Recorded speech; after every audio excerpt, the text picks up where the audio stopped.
अस्सलाम वालेकुम नाज़रीन, इख्तिलाफी नोट के साथ मैं हूँ महरीन फ़ातिमा। तो नाज़रीन, आज का दिन तमाम मुसलमानों के लिए बहुत अहमियत का हामिल है। इस्लाम हमें अमन का दर्स देता है, लेकिन आज के दिन ही दहशतगर्दों की जानिब से पाकिस्तान के अमन को एक बार फिर सबूताश करने की कोशिश की गई है। दहशतगर्दों की बुज़दिलाना कार्रवाइयों से हमारे हौसले तो पस्त नहीं हो सकते। माजी भी हमने देखा कि जिस तरह से पाक आर्मी के जवानों की जानिब से कुर्बानियाँ दी गई हैं और कुर्बानियाँ दी जा रही हैं। बिल्कुल नाज़रीन, मैं बात कर रही हूँ आज इस तरह से मस्तूंग को निशाना बनाया गया है और मस्तूंग में खुदकुश धमाके के नतीजे में 47 अफराद जाँ बहक हो चुके हैं, 66 के करीब ज़ख्मी हैं और वहीं धमाके में DSP नवाज गशकोरी भी शहीद हुए हैं। और इसके साथ साथ दूसरा वाक़या पेश आया हंगू में, थाना दोआबा में, जहाँ मस्जिद को निशाना बनाया गया है, वहाँ पर भी 4 अफराद जाँ बहक हुए हैं और मुतालिद अफराद ज़ख्मी हैं। और तीसरा वाक़या ये पेश आया है TTP के दहशतगर्दों की अफ़गानिस्तान से पाकिस्तान में दाखिल होने की कोशिश की गई, जिसे नाकाम बना दिया गया पाक आर्मी के जवानों की जानिब से, और जिसके नतीजे में 4 जवान शहीद हुए हैं और 3 दहशतगर्द हलाक कर दिए गए हैं। तो वहीं बलूचिस्तान हुकूमत की जानिब से 3 रोज़ा सोग का भी ऐलान किया गया है। इस वक्त क्या सूरत हाल है वहाँ पर, हम इस पर बात कर लेते हैं। नुमाइंदा दुनिया न्यूज़ कोयटा से हमें ज्वाइन कर रहे हैं अबरार अहमद। अबरार, बताइएगा इस वक्त क्या ताज़ा तरीन सूरत हाल आप वहाँ पर देख रहे हैं? ज़ख्मियों की हालत कैसी है और हस्पतालों की क्या हालत ज़ार है, क्या इंतजाम किए गए? जी हाँ, बिल्कुल मस्तूंग का इलाका है जहाँ पर आज एक अफसोसनाक वाक़या पेश आया। सुबह तकरीबन 11 बजे के करीब ये खुदकुश धमाका हुआ। खुदकुश धमाके के नतीजे में DSP और बच्चों समेत जो है 47 अफराद जाँ बहक हुए, जबकि 66 अफराद इसमें जख्मी हुए। धमाके के फौरन बाद जो है रेस्क्यू टीमें और सिक्योरिटी फोर्सेज जो है मौके की जानिब रवाना हुई, जहां से जख्मियों को अस्पताल मुंतकिल किया गया। मस्तूंग में DHQ अस्पताल है और गौसपोश मेमोरियल अस्पताल है, जहां पे इब्तदाई तौर पे जख्मियों को यहाँ पे मुंतकिल किया गया था। जो उसमें सीरियस जख्मी थे इन्हें कोयटा रेफर कर दिया गया। कोयटा के संडेमन अस्पताल में, ट्रामा सेंटर में इन्हें तिब्बी इमदाद फराम की जा रही है। जो मामूली जख्मी थे इन्हें मस्तूंग अस्पतालों में जो है वो तिब्बी इमदाद फराम की गई, जिसके बाद जो है उन्हें वहां से डिस्चार्ज कर दिया गया। लेकिन जो ज्यादातर जख्मी है इन्हें कोयटा मुंतकिल किया गया और कोयटा के ट्रामा सेंटर में इन्हें तिब्बी इमदाद फराम की जा रही है। IG पुलिस जो है उन्होंने वो मस्तूंग पहुंचे और मस्तूंग में DSP नवाज गशकोरी के नमाज जनाजा में वो शरीक हुए और उसके बाद इन्होंने मीडिया से गुफ्तगू भी की। धमाके के बाद जो है कोयटा के भी अस्पतालों में इमरजेंसी नाफिज कर दी गई। निगरान वज़ीर बलूचिस्तान की जानिब से भी जो है धमाके की मज़म्मत की गई और उन्होंने भी रिपोर्ट तलब कर ली है। निगरान वज़ीर दाखिला जो है उन्होंने भी इसकी मज़म्मत की, IG पुलिस की जानिब से मज़म्मत की गई। ये जो ज़ाहिरन देखने में तो लगता है कि ये कोई क्योंकि 2-3 इवेंट्स हुए, फासले पे हुए, एक ही दिन हुए, तो लोग क्या आशा रही कर रहे हैं कि ये कोई कोऑर्डिनेटेड कोई बात थी? आपकी सिक्योरिटी ऑफिशियल से कोई इसके बारे में इंफॉर्मेशन पता चली है कि इसकी क्या प्रिसाइज मोटिवेशन क्या थी? क्या ये किसी वेव का हिस्सा है? क्या हम इसको इसकी जड़ तक कहीं पे पीछे पहुंच सकें? कोई सिक्योरिटी ऑफिशियल से बात हुई? जी अबरार।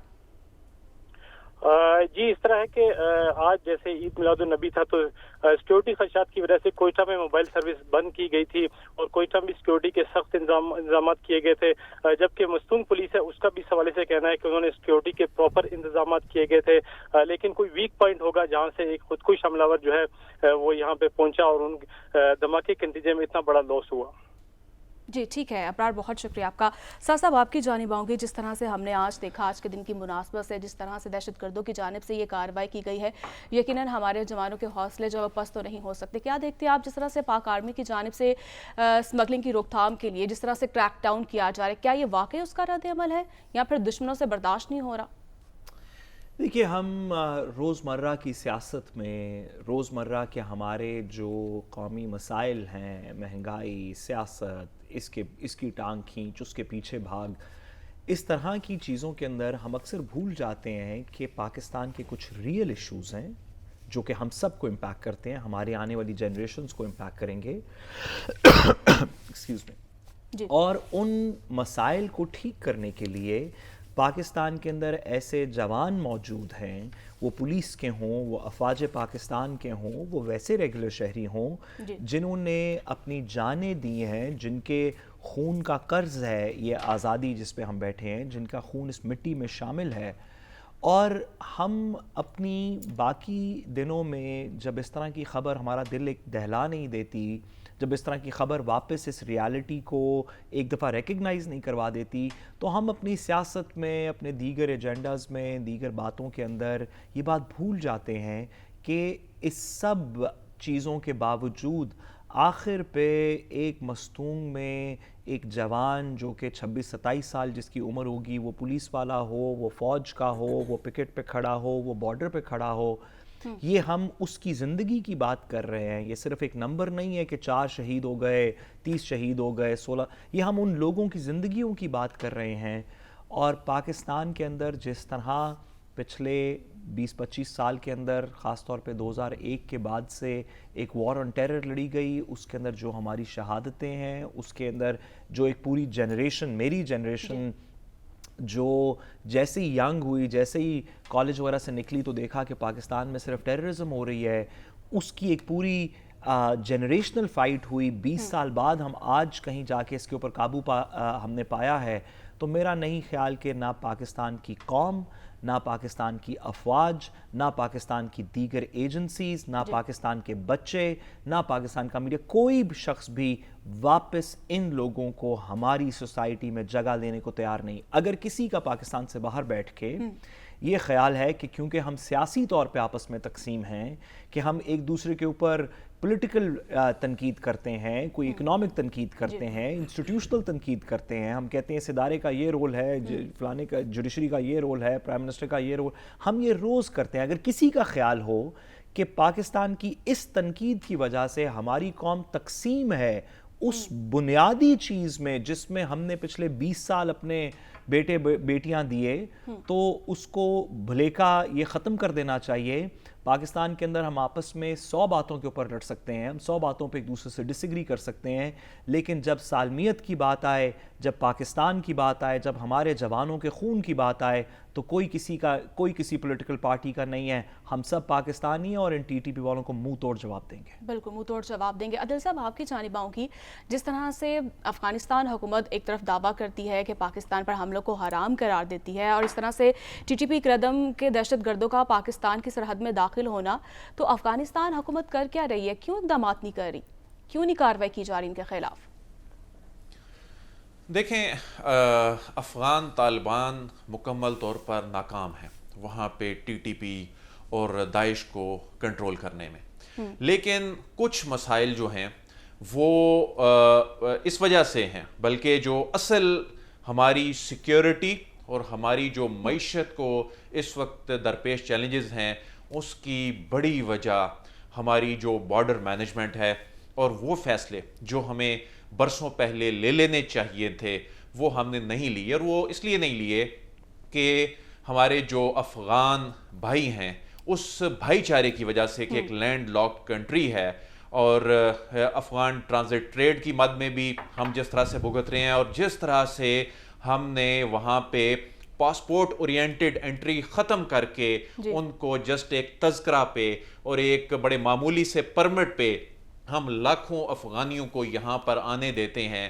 ہمارے پاکستان کی اس وقت سیکیورٹی جس طرح سے سٹیک پہ لگی ہے، اب ریاست کو بڑے فیصلے کرنے ہوں گے، اور اب ریاست بڑے فیصلے کرنے جا رہی ہے. اب سے تقریباً 3 سے 4 ہفتوں بعد یہ آپ دیکھیں گے کہ جو پاکستان میں غیر قانونی افغانی جن کی تعداد 1 ملین سے زیادہ ہے، اور نصف ایسے ہیں جو اگست 2021 کے بعد پاکستان میں آئے، اور جو اس وقت پاکستان میں جو کرائم ریٹ ہے اس کے بڑھنے کی وجہ امن و امان کی صورتحال، اس کے جب پیچھے جاتے ہیں تو ہمیں یہ نظر آتا ہے کہ اس میں بہت بڑا فیکٹر وہ غیر قانونی افغانی ہیں.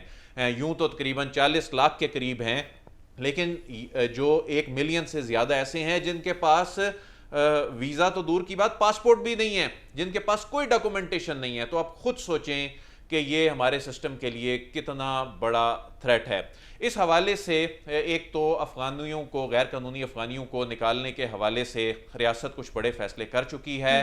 آنے والے 2 سے 3 ہفتوں میں، 1 مہینے کے اندر اندر یہ آپ کو بڑے فیصلے نظر آئیں گے. پھر جو بارڈر مینجمنٹ ہے، اس میں انٹرنیشنل لا جو ہے، جو عالمی قوانین ہیں، اس پہ وہ نافذ کرنا ہوگا. یہ نہیں ہو سکتا کہ کوئی پاسپورٹ کے بغیر ایک ایسے ملک سے ہمارے ملک میں آئے جہاں پر وہاں کی حکومت کا کنٹرول ہی نہیں ہے, جہاں پہ دہشت گردی جو ہے وہ پرورش پاتی ہے, اور وہاں سے لوگ اسی طرح بغیر کسی چیک کے آئیں. پھر ہمیں اللیگل معاشی جو ایکٹیویٹیز ہیں اس کے حوالے سے جو ریاستی سطح پر بڑے اقدامات ہوئے ہیں, اس کے ہماری معیشت پر تو اثرات نظر آنے لگ پڑے اور بڑے ہی خوش آئند اثرات ہیں, لیکن اس کی بہت سے لوگوں کو تکلیف بھی ہے, اور اسی تکلیف کے نتیجے میں بہت سی چیزیں, بہت سا رد عمل آنے والے دنوں میں آ سکتا ہے. اس کے علاوہ جو ایک اور بڑا جو اہم اس میں ایلیمنٹ ہے کہ دیکھیں یہ جو لوگ استعمال ہو رہے ہیں, یہ بارڈر مینجمنٹ, یہ تمام چیزیں, لیکن ان پہ پیسہ کون لگا رہا ہے؟ تو آپ دیکھیں کہ آج ان دھماکوں کے بعد ایک بھارتی جو خفیہ ایجنسی را کے آپریٹڈ اکاؤنٹس ہیں, وہاں کس طرح خوشی کے شادیانے بجائے جا رہے ہیں, اور میسج دیا جا رہا ہے کہ اگر ان کے جو فالس فلیگ آپریشن میں اڑی میں ایک ڈی ایس پی ہلاک ہوتا ہے تو وہ اپنا انٹرنل پریشر جو ہے وہ ملبہ پاکستان پہ ڈالنے کے لیے لکھ دیتے ہیں کہ D S P for D S P. جو ہمارے ڈی ایس پی صاحب جو ہیں انہوں نے شہادت پائی اور بہت سے لوگوں کو انہوں نے بچایا ہے, اور اس پہ انہوں نے یہ بھی پیغام دیا اس ٹویٹر جو ایکس اکاؤنٹ ہے کہ اگر ہم پہ حملہ ہوگا تو خاموش نہیں بیٹھیں گے. تو واضح ہے کہ یہ کیا ہو رہا ہے, یعنی یہ بھارتی انوالومنٹ اس میں یہ کوئی پہلی مرتبہ نہیں ہے. ٹی ٹی پی کو اور داعش کو ڈالرز لگا کے کس طرح سے پاکستان میں دہشت گردی کی گئی, کلبھوشن یادیو اس کی ایک زندہ مثال ہے. لیکن یہ تمام چیزیں جو آپس میں جڑی ہوئی ہیں اس میں ہمیں اپنی جو سائیڈ ہے, اس میں جو ہمارا جو بارڈر کے حوالے سے, جو لوگوں کی موومنٹ کے حوالے سے, جو لاکھوں لوگوں کی موومنٹ ہو رہی ہے, اس کے حوالے سے ریاست کو اب بڑے فیصلے کرنے ہوں گے. اس کے علاوہ ہمارے پاس کوئی آپشن نہیں ہے, اور اس میں افغان ٹرانزٹ ٹریڈ اس کو ہم ختم تو نہیں کر سکتے. ٹھیک ہے, ہمارے پاس کوئی آپشن نہیں ہے. بالکل عادل صاحب آپ کا کامنٹ آ چکا ہے. بالکل حسن صاحب آپ کی جانب آؤں گی. جس طرح سے آج مستونگا ہنگو کو نشانہ بنایا گیا, پاکستان کے امن کو خراب کرنے کی کوشش کی گئی ہے, تو کیا کوئی تحقیقات کی گئی ہے, کچھ سامنے آ سکا ہے, کچھ پتہ چل سکا ہے؟ دیکھیں یہ تو متعلقہ جو کاؤنٹر ٹیررزم ڈپارٹمنٹ اور دیگر ادارے ہیں وہ اس کی انویسٹیگیشن کرنے کے بعد ہی سچویشن سامنے رکھیں گے. لیکن ایک چیز کا تو ہمیں اندازہ ہے کہ ایسے موقع پر جب کوئی مذہبی تہوار ہو یا کوئی اچھے یعنی مختلف جو ہے اوقات ہو, تو ایسے موقع پر ازلی دشمن جو ہے وہ ایسے اقدامات کرتا رہا ہے. اب ہم نے دیکھا کہ آج جس طرح عید میلاد النبی صلی اللہ تعالیٰ علیہ وسلم کے موقع پر جس طرح یہ بلاسٹ کیے گئے اور اتنی ہلاکتیں ہوئیں, کیا آپ کا خیال ہے یہ ازلی دشمن یہ کوئی پہلے پلان کر کے نہیں بیٹھا تھا؟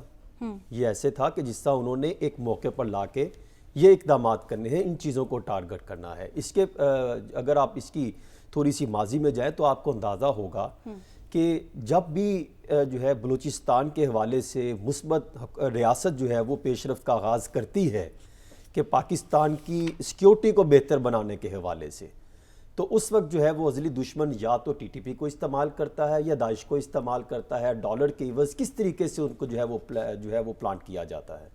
اور خاص طور پہ ہم نے یہ دیکھا کہ جتنے بھی یہ دھماکے ہیں یہ نہ تو پاکستانی ہو سکتے ہیں نہ ہی جو مسلمان ہو سکتے ہیں. صرف ان کا ٹارگٹ ہوتا ہے, ان کا کوئی دین نہیں ہوتا, ان کا صرف یہ ہے کہ انہوں نے ایک جگہ پر لا کے بدامنی پھیلانی ہے. میری معلومات کے مطابق ریاست جو ہے وہ آئندہ آنے والے دنوں میں شاید افغانیوں کو ایک ٹارگٹ دینے جا رہی ہے, ایک تاریخ مقرر کرنے جا رہی ہے کہ یہ ڈیڈ لائن ہے, وہ جو ہے یا تو پولیس کے سامنے خود آ کے جو ہے وہ ہتھیار جو ہے وہ پھینکے, یعنی وہ خود آ کے اپنی گرفتاری دے دیں, یا وہ ان کو ایک راستہ دیا جائے گا وہ موو کر جائیں. اس ٹائم تقریباً 11 لاکھ 1.1 ملین ہے جو افغانی پاکستان میں رہتے ہیں, اور تقریباً 70,000 سے 77,000 کے قریب ایسے افراد ہیں جن کو دیگر ممالک لے کر جانا چاہتے ہیں, جس میں امریکہ بھی ہے, کینیڈا بھی ہے, نیدرلینڈ بھی ہے, جرمنی بھی ہے, اور یہ تقریباً 7 کنٹریز ہیں. تو وہ بھی جو ہے وہ ہمارے متعلقہ جو پولیس ہے اور دیگر ادارے ہیں ان سے رابطے میں ہیں, ان کے حوالے سے کاغذات تیاریاں کی جا رہی ہیں ان کو کیسے لے کر جانا ہے. لیکن جن کے پاس کاغذات ہی نہیں ہیں اور جن کو ایکسیس دی گئی تھی ماضی میں, جس طرح وہ پاکستان میں آ کے مداخلت کرتے رہے ہیں, اب وہ چیزیں سامنے آ رہی ہیں کس طریقے سے ان کی ایکسیس تھی, رابطے تھے, کس طریقے سے پاکستان میں بدامنی پھیلانی ہے. اور خاص طور پہ جب آپ سمگلنگ کے حوالے سے اقدامات لیں گے, ڈالرز کی سمگلنگ روکیں گے اور باقی چیزوں کے خلاف کارروائی کریں گے, تو صاف ظاہر ہے یہ کام تو ہوگا.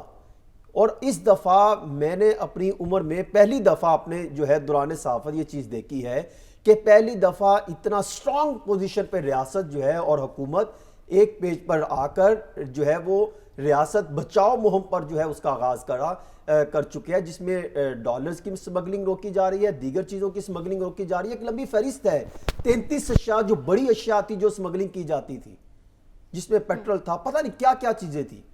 تو جب اس چیزوں کے حوالے سے معیشت کی بہتری کے حوالے سے اقدامات شروع ہوں گے تو پھر جو ازلی دشمن ہے وہ کچھ نہ کچھ تو کرے گا. پھر وہ کن چیزوں کو استعمال کرتا ہے؟ کالعدم تنظیموں کو، داعش کو استعمال کرتا ہے، ٹی ٹی پی کو استعمال کرتا ہے.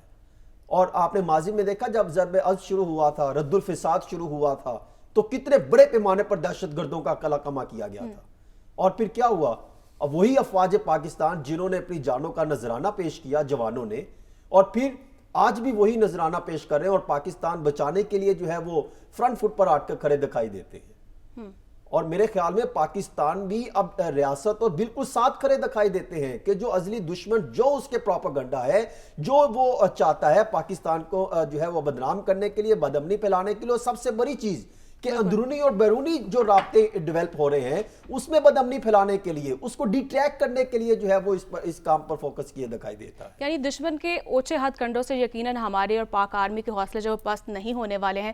تو ناظرین مجھے بریک لینی ہے، تو بریک کے بعد ہم بات کریں گے. نواز شریف صاحب کی واپسی کے شادیانے تو بہت بجائے جا رہے ہیں، لیکن اہم سوال یہ ہے کہ کیا وہ ایئرپورٹ سے وہ جلسے کی طرف جائیں گے یا پھر وہ جیل کی جانب جائیں گے؟ ایک اہم سوال اسی پر بات کریں گے، لیکن ایک بریک کے بعد اسٹے ود اس.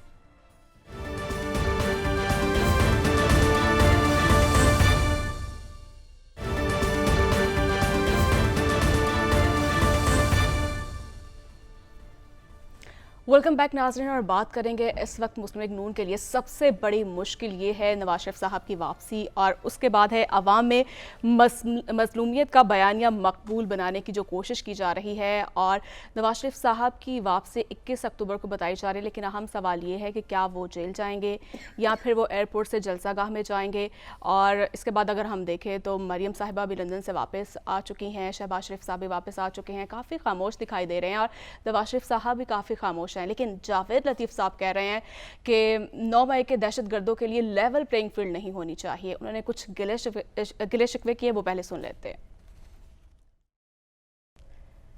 سر صاحب آپ کی جانب آؤں گے. جس طرح سے جاوید لطیف صاحب کہہ رہے ہیں کہ اس بار بھی اگر نون لیگ کو انتخابات سے باہر رکھنے کی کوشش کی گئی تو لیول پلینگ فیلڈ نہیں کہیں گے، تو کیا لگ رہا ہے آپ کو کہ وہ کہہ رہے ہیں کہ قوم جو ہے اس کو قبول نہیں کرے گی؟ کس سے گلے شکوے کر رہے ہیں جاوید لطیف صاحب؟ مسلم لیگ نون کو کس سے تحفظات ہیں؟ دیکھیے، میں یہ تو نہیں کہہ سکتا کہ جاوید لطیف صاحب کس سے گلے شکوے کر رہے ہیں. آئی ایم شیور کہ جس کسی سے بھی کر رہے ہیں ان تک ان کی رسائی ہوگی. میں تو ایک حب الوطن پاکستانی ہونے کا ثبوت دینا چاہتا ہوں، اور اس سے بہتر ثبوت کیا ہوگا کہ جاوید لطیف صاحب کی آواز میں آواز ملائی جائے اور کہا جائے کہ نہ صرف یہ کہ پاکستان میں لیول پلینگ فیلڈ کا مطلب یہ نہیں ہونا چاہیے کہ کسی کے ساتھ رعایت بخشی جائے، بلکہ لیول پلینگ فیلڈ کا ہم ایک نیا مطلب لکھ دیتے ہیں. کہتے ہیں ہیئر اینڈ آفٹر، آج کے بعد سے لیول پلینگ فیلڈ کا مطلب ہوگا نواز شریف صاحب وزیر اعظم ہیں، پہلے دلوں کے بھی تھے، اب ریاست کے بھی ہوں گے. اس چیز کو ہم لیول پلینگ فیلڈ ڈیفائن کر لیتے ہیں. اور میں جاوید لطیف صاحب کے ساتھ یہ ناقص ایک ادنا سا شہری پاکستان کا اس بات کی دلیل دیتے ہوئے کہ میں اس ملک سے کے ساتھ بہت زیادہ پیار کرتا ہوں، اور یہ اس بات کی دلیل یہ ہے کہ میں لیول پلینگ فیلڈ چاہتا ہوں، جس کا مطلب یہ ہے کہ نواز شریف صاحب وزیر اعظم ہوں. میرا خیال ہے ایسی بات کے اوپر ہم سب کو لبیک کہنا چاہیے، کیونکہ مجھے یقین ہے کہ جس دن بھی وہ واپس آئیں گے، اسی دن، اگر اس سے 2 دن پہلے نہیں، ان کی آنے کی خوشی میں، تو اسی دن کم از کم جس دن وہ لینڈ کریں گے، اس دن ڈالر بھی 200 پہ آ جائے گا. میرا خیال ہے دہشت گردی بھی شاید ختم ہو جائے گی، اکانومی تو بہت ٹھیک ہو جائے گی، بجلی مفت آنی شروع ہو جائے گی، لوگ سارے ٹیکس نیٹ میں بھاگ کے آئیں گے، اور یوتھ اس ملک کا، استغفر اللہ کیا میں بتاؤں، جو سیلیبریشن یوتھ کرے گا اس دن اس ملک کا نواز شریف صاحب کے آنے پہ، ایسی سیلیبریشن تو میرا خیال ہے کہ کم از کم اس خطہ ارض میں تو 1979 میں خمینی کے آنے کے بعد سے نہیں کسی نے دیکھی. تو میرا خیال ہے فوراً کرنی چاہیے. کل کی چیز آج، آج کی چیز ابھی، चलते हैं सारे नवाज शरीफ साहब को एयरपोर्ट से लेके आते हैं। ठीक है, अदील साहब आपकी जानिब आऊँगी। जिस तरह से जावेद लतीफ़ साहब के बकौल वो कह रहे हैं कि नवाज शरीफ साहब कह रहे हैं कि मैं कौन सी ऐसी कोई चीज़ जो है वो फ़तह करके आ रहा हूँ जो मेरे इस्तकबाल के लिए आया जाए, और आवाम इस वक्त भूख में है, तो किस तरह से इस तरह से जश्न मनाया जा सकता है ढोल की थाप पर? क्या वाकई वो दुरुस्त कह रहे हैं? हाँ दिल साहब, कैसे जश्न मनाएंगे? देखें, दो चीज़ें हैं, एक मकबूलियत है सच्ची बताइएगा या मजलूमियत है। तो मकबूलियत तो आपको साथ साहब कोई शक है मियाँ साहब की नहीं नहीं, अस्तगफिरुल्लाह, दामन नचोड़ दें तो फरिश्ते वुजू करें। अगर तो गालिब ने कहा तरदामनी पे ऐ शेख हमारी ना जाइयो, दामन नचोड़ दें तो फरिश्ते वुजू करें।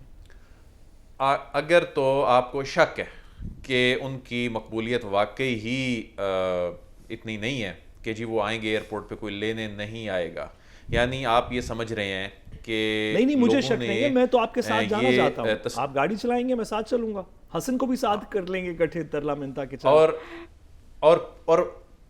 और आपका ये दावा भी गलत है। आदिल साहब आपकी तैयारी है ना? बिल्कुल, अब आप जा रहे हैं ना 16 महीने पेट्रोल आदिल साहब आपकी तैयारी है ना? कोई हवा शवा चेक मैं कराएं, हम चलेंगे सारे। मैं तो रिपोर्टिंग के लिए जाऊंगा, अगर गया तो साथ साथ तो रिपोर्टिंग के लिए सेलिब्रेट करना चाहते हैं। नहीं, वो तो बहुत सी दुनिया जाएगी, हम तो निसारान में शामिल होना चाहते हैं। लेकिन आप ये देखें कि मियां नवाज शरीफ साहब अपने एहतसाब के बयानिए से यू टर्न ले चुके हैं और उन्हें वाज़े पैगाम भी मिल गया है कि इस तरह नहीं चलेगा। आप ये जो मजलूमियत का ये जो बयानिया बनाकर आने लगे हैं और आप इस मजलूमियत का बयानिया बनाने के चक्कर में जिन शख्सियात को आप टारगेट कर रहे हैं, इसकी इजाज़त नहीं दी जाएगी। अब उनके लिए बन गई है मुश्किल। देखिए, एक मुश्किल तो ये है कि जाहिर है जेल चाहे चंद दिन के लिए ही जाना पड़े, जाना तो पड़ेगा, सरेंडर तो करना पड़ेगा। उसके लिए परेशान कुन सूरत हाल भी है। हमने तो कुछ और समझा हुआ था, यहाँ से तो आगे अभी से रेजिस्टेंस आनी शुरू हो गई। उसके बाद आपने क्या करना है? उसके बाद अगर आपने मजलूमियत का यानी 2017 से इसको रिलेट नहीं करना और आपने ये जो इस्टेब्लिश करने की आपने पूरी तैयारी की हुई थी, जी हमारी अगर मुझे नाअहल ना किया जाता तो इस वक्त मुल्क के ये हालात ना होते, तो आपको बात करनी पड़ेगी नई बात के लिए आपके पास क्या है? आपके पास कौन सी टीम है? नई बात को इन चैलेंजेस से निपटना है। इस प्रोग्राम के पहले चंक में हमने बात भी की। नई बात तो इस वक्त मईशत है, और अगर हमें मियाँ साहब और उनकी मुआशी टीम और उनके मुआशी टीम के बड़े ज़बरदस्त और बेहतरीन खिलाड़ी इसहाक डार साहब बताएंगे कि नई बात क्या है, तो फिर आप ये कहना चाह रहे हैं कि उनके पास कोई मुआशी प्लान है? मुआशी प्लान इसीलिए तो वो कह रहे हैं कि आने की जरूरत नहीं है, मैं प्लान लेकर आ रहा हूँ। सबको पता है कि उनके पास मुआशी प्लान है। आपको कोई कोई शक है इसमें? छुपाया हुआ है बस। साहब आपको कोई शक है, बता दें। नहीं, मैं तो देखिए, मेरा तो बहुत अरसे से इस बात पे यकीन है, जब से मरीम नवाज साहिबा ने ये फरमाया, और क्योंकि उनकी हर बात के ऊपर हम यकीन रखते हैं कवी दिल से, इस बात पे भी मैंने यकीन किया कि बस एक नवाज शरीफ साहब ही हैं जिनके पास मईशत का प्लान है, मईशत को दोबारा वापस करने का प्लान है। मैंने बहुत सोचा इस बात पे, मैंने सोचा कि क्या अगर मरियम साहिबा ये फरमा रही हैं जो माजी में कहती रही हैं, अभी भी कहती हैं, तो ज़रूर इसमें कोई मंतक होगी। आज तक मंतक के बगैर तो उन्होंने कोई बात नहीं की। तो मैंने इस पर बड़ा सोचा कि क्या मंतक हो सकती है इस बात की, क्यों सिर्फ नवाज शरीफ साहब के पास प्लान है। तो मुझे एहसास हुआ कि वाकई वो बात दुरुस्त कर रही हैं, क्योंकि सिर्फ एक नवाज शरीफ साहब ही ऐसे हैं जो अगर अपने असासाजात बेच के पाकिस्तान के अंदर पैसे ले आएँ तो पाकिस्तान की पूरी इकॉनमी शायद खड़ी हो जाए। ये आप और मैं तो कर नहीं सकते, ना हमारे पास इस तरह के पैसे हैं, ना शायद किसी और सियासी लीडर के पास इस तरह के होंगे। एक उनके कराची में दोस्त हैं, उनके पास भी शायद हों। लेकिन नवाज शरीफ साहब सर्टनली एक ऐसे बंदे हैं जो कि अगर अपनी फैमिली के, अपने रिश्तेदारों के, इसहाक डार साहब के, उनके बेटों के, ये जो अपनी एक्सटेंडेड फैमिली है, अगर इनके एसेट्स बेच के किसी को दे नहीं, सिर्फ पाकिस्तान ला के इन्वेस्ट करते हैं, अपने नाम पे ही रखें, तो मेरा ख्याल है पाकिस्तान की इकॉनमी लिफ्ट हो जाएगी। इसलिए मेरे ख्याल में वाकई नवाज शरीफ साहब वो वाहिद पॉलिटिशियन है जिनके पास पाकिस्तान को ठीक करने का कोई माशी हल हो सकता है। अब करें ना करें, ये तो मेरा ख्याल है कि अदील बड़ाई साहब में ठीक है। चले साहब आप एक्सेप्ट कर रहे हैं कि उनके पास कोई ना कोई मुआशी प्लान जरूर जरूर सिर्फ उन्हीं के पास। चले हम भी उम्मीद करते हैं उनके पास कोई मुआशी प्लान हो। कि मुझे ज़रा ब्रेक की जानिब, तो वापस आएंगे छोटी सी ब्रेक के बाद।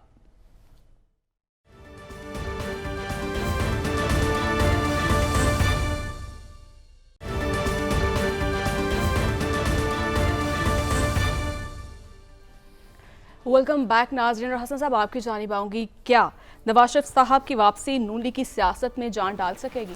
देखिए, अभी बात कर रहे थे साद रसूल साहब और उदील वराई साहब, 3 नुक्ते इन्होंने बहुत इंपॉर्टेंट उठाए हैं। एक है मकबूलियत, कबूलियत और मजलूमियत। मेरे ख्याल में फ़िलहाल तीनों कार्ड नहीं चल रहे। मकबूलियत आपने देख ही लिया, अभी चंद दिन कबल जो है सर्वे जारी हुआ, 36% यानी 64% उनको एक्सेप्ट नहीं कर रहे। मकबूलियत तो वो नहीं रही। हाँ, मकबूलियत बनाने के लिए आप लेकर आते हैं 17 से 13 की परफॉर्मेंस, 13 से 17 की कि हमने फलां फलां इक़दाम किए, और 13 का बयानिया हम लेकर आएंगे तो आवाम जो है उसकी तरफ माइल होगी। क्यों भाई? आप मिट्टी पाव वाली पॉलिसी आपकी परफॉर्मेंस पर भी तो नहीं ना चलनी चाहिए। अगर आप एक तरफ एहतसाब की बात करते हैं, जब आप पर बात आती है तो आप कहते हैं मिट्टी पाव पॉलिसी पर हम आगाज शुरू कर देते हैं। तो मेरे ख्याल में मकबूलियत बनाने में आपको काफी वक्त लगेगा, क्योंकि जो जमीनी हकाइक है, रियलिटीज है, वो शायद आवाम उनको एक्सेप्ट करने में काफी टाइम लगेगा। वो कहते हैं कि 16 माह की परफॉर्मेंस भी आप ही की थी। नवाज शरीफ साहब भी वहां पर इजलासों की सदारत किया करते थे, वहां पर लंदन बुलाकर वीडियो लिंक के जरिए बताया करते थे। इसहाक डार साहब को भिजवाने वाले भी नवाज शरीफ साहब ही थे। और फिर अभी तक कोई मुआशी प्लान नहीं दिया गया। आप सिर्फ बयानिया बनाने, उसकी सर्जरी करने कराने में ही मसरूफ दिखाई देते हैं। तो ये बहुत इंपॉर्टेंट चीज है। आवाम अब ये नहीं चाहती कि आप जो है वो मकबूलियत के चक्रों में आप बहुत सारे ऐसे भी जो है वो क्या उसे कहते हैं, मुर्दा घोड़ों को जिंदा करें, तो फिर तो आपका एहतसाब तो कभी खत्म ही नहीं हो सकता। और दूसरी बात, कबूलियत। मेरे ख्याल में जो चंद दिन कबल शहबाज शरीफ साहब हंगामी तौर पर पाकिस्तान से बाहर गए हैं लंदन, सिर्फ अगर उसकी इन्वेस्टिगेशन और उनका आना जाना ही सामने आ जाए, जो अभी तक मेरे ख्याल में सामने नहीं आ सका, उसके पीछे पसे पर्दा क्या बेशुमार चीजें चल रही हैं, कुछ आती हैं कुछ नहीं आ सकती। तो मेरे ख्याल में मैं ये समझता हूं कि अभी तक जब मैं बात कर रहा हूं, नवाज शरीफ साहब की कबूलियत वहां पर नहीं हुई, और वो करने के लिए कुछ वक्त दरकार है। हो सकता है कल परसों तक हो जाए, लेकिन अभी तक जब मैं बात कर रहा हूं वो नहीं बनी। और तीसरी चीज है मजलूमियत, जिसकी बात कर रहे थे। मजलूमियत कार्ड किस किस सियासतदान ने खेला, कौन कामयाब हुआ?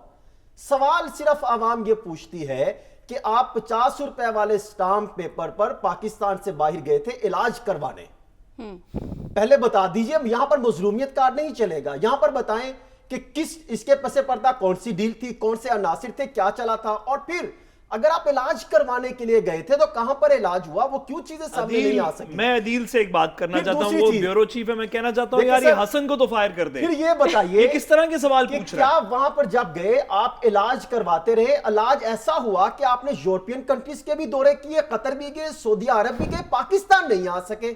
तो ये कौन सा मजलूमियत कार्ड है? बीमार है यार। फिर आप ये बताइए, आप ये कहते हैं, देखिए तीनों चीजों तो यहां पर ग्राउंड रियलिटीज पर एक्सेप्ट नहीं कर रही।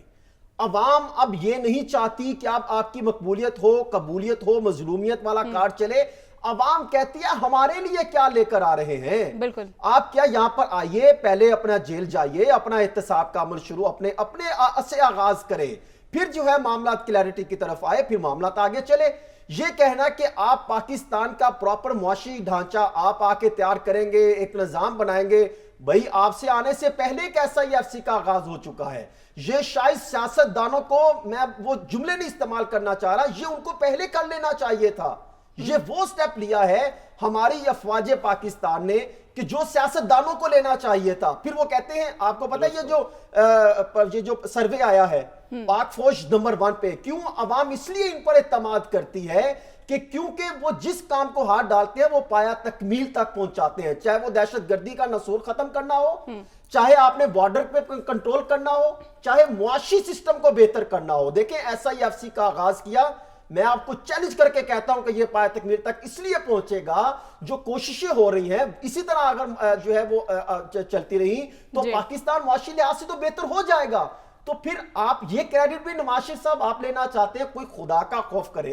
आप ये बताइए कि हम आएंगे तो हम ये चीजें इस तरीके से हम सपोर्ट करेंगे। लेवल प्लेइंग फील्ड की रही बात, तो देखे लेवल प्लेइंग फील्ड, बिल्कुल, तो फिर बिल्कुल, इस तरह हसन साहब, होनी आपको चाहिए, comment आ चुके हैं, फिर level- इस तरह होनी जी। चाहिए। ये मेरी बात पूरी होने देख फिर नवाज शरीफ साहब भी वापस आए, जेल जाए, जरदारी साहब का केस भी खुल रहा है, वो क्या है लैंड पार्क और ओमनी ग्रुप वाला, वो भी जेल जाए। वो एक तो पहले साहब जिनकी मकबूलियत उरूज पे है, वो कहते हैं कि वो बिल्कुल किसी काम काज का नहीं, तो फिर 60% उरूज वो पोजीशन है, तो यानी अभी भी उनके 60% है जेल में होने के बावजूद, तो फिर तमाम जेल में हो, फिर लेवल प्लेइंग फील्ड हो, फिर इलेक्शन करवा ले, फिर रिजल्ट सामने का आ जाएगा, फिर ठीक है, शफाफ बिल्कुल इंतखाबात भी होना बिल्कुल। बहुत इलेक्शन जरूरी की है, आप उसमें बात भी करें सवाल हसन आपको साहब, करेंगे। बिल्कुल सर साहब आपकी जानिब आऊंगी। जिस तरह से हसन साहब इलेक्शन की बात कर रहे हैं, आइंदा के इंतखाबात में आप क्या देख रहे हैं? तमाम जमातों के पास बयानिया है क्या?